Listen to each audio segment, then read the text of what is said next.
are, to me, I think they're just perfect. I had never heard such a story about the Ahlul Bayt before. And, you know, the way they suffered for God, for Allah, and the things that they did. And you can identify with them. They have taught us so many things that you don't need to look anywhere else. You don't need any other role models. All you have to do is just follow them. So when I heard their story, for me, I think it just struck a chord with me. Hearing about them, what they did, how they believed in Allah, and how much they suffered for Allah, that was very important for me. That's why I chose the name Khadija. Because when I heard about her, I thought I identified myself with her, because she went through a lot of troubles, and Bibi Khadija, she sacrificed everything. For me, that was the same thing, because I sacrificed everything to become a Muslim as well. So Bibi Khadija was probably the one personality that influenced me.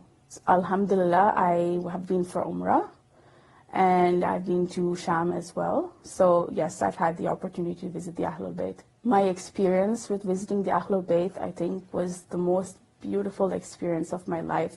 My first ziyarat was going to Bibi Zainab in Sham, and I remember just walking towards our haram, and I was recalling all the stories about her and how she suffered, and I just couldn't move. When I went there and I touched her, something just started flowing in me, and I just started crying, and it was such an honor to be there. And even when we went for Umrah to go to Masjid al-Nabawi, sitting there, I think is the most peaceful place on earth. When we were coming, we were approaching in the cab, I could see the green dome, and it was my husband's first Umrah as well, and both of us were just sitting there, and we were just looking at that green dome and thinking, mashallah, how blessed we are. And I hope, inshallah, I get to go again. But my one dream is to go and visit Imam Hussein. Inshallah, hopefully I will get the chance to. My first Muharram was, I think, the biggest life-changing experience for me, because I was very nervous. I mean, I've heard of things, what go on there, and I didn't know how I would take it. And it was difficult because I was working at the time, and going to the mosque for 10 days was pretty hard.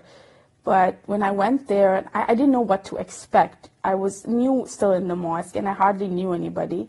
So I was, feeling shy. But when I sat down and when I went inside the mosque, I was just overwhelmed with grief, because you can see everybody, they have that love for Imam Hussein inside them, and it resonates on their face, their actions. And when I heard the majlis and I was hearing the stories, that was my first time as a Muslim, so that, I think, it gets you even more. And I wait for the next